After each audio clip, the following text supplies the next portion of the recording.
नमस्कार, मी साटम. एका आयुष्यामध्ये ट्रम्प भाऊ काय काय बघायला लावणार आहे ना ते कळत नाहीये.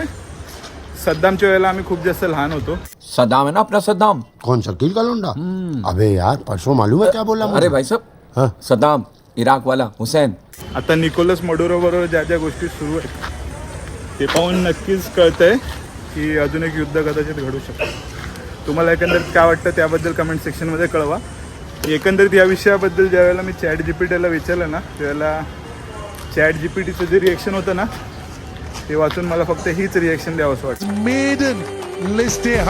तर मला एकंदरीत व्हेनेझुएलाचा विषय समजून घ्यायचा होता, म्हणून मी चॅट जीपीटीला विचारलं की अमेरिकेने व्हेनेझुएलावर हमला करून एकंदरीतच त्यांचा राष्ट्राध्यक्ष निकोलस मडुरो त्याला पकडला आहे का. त्यावर चॅट जीपीटीचं उत्तर काय होतं चल झूठा का नाही, अजूनही व्हेनेझुएलाचा राष्ट्राध्यक्ष हा निकोलस मडुरोच आहे. त्याचबरोबर पॅरलल ज्या वेळेला विकिपीडियावर सर्च केलं ना त्यावेळेला सर्व गोष्टी परफेक्ट दाखवत होते. त्यावर माझं चॅट जीपीटीला हेच रिएक्शन असेल. राजा जी अपनी शक्तियों का पूरा इस्तेमाल कर रहे हो. अशाच प्रकारे ह्या ज्या अमेरिकन संस्था आहेत ना त्या एकंदरीतच जगाचं मत आहे ना ते फ्रेम करण्याचा प्रयत्न करत असतात.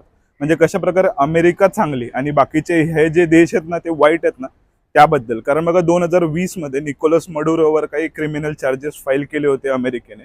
त्यापैकी एक होते ड्रग्सची तस्करी, दुसरी होती ती म्हणजे फराक नावाचा एक फुटीरतावादी गट आहे कोलंबियाचा, त्याला सपोर्ट केला, आणि तिसरं होतं ते म्हणजे कोकेनचा शस्त्रासारखा अमेरिकेच्या विरोधात वापर केला. आणि एकंदरीत या चार्जेसच्या अंतर्गत निकोलस मडुरोवर $15 मिलियन बक्षीस सुद्धा लावलं होतं. आणि पॅरलल गोष्टी काय सुरू होत्या ज्या वेळेला मी चॅट जीपीटी बरोबर एकंदरीत ह्या विषयावर चर्चा करत होतो तोपर्यंत निकोलस मडुरो आणि त्याच्या बायकोला घेऊन अमेरिकन सुरक्षा रक्षक एजन्सी अमेरिकेत पोहोचल्या सुद्धा होत्या. बाकी तुम्हाला याबद्दल काय वाटतं ते कमेंट सेक्शन मध्ये कळवा.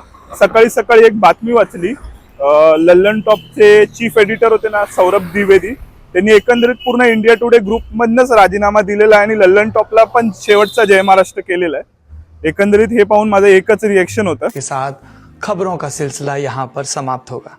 साला ये दुख का खत्म नहीं होता बे.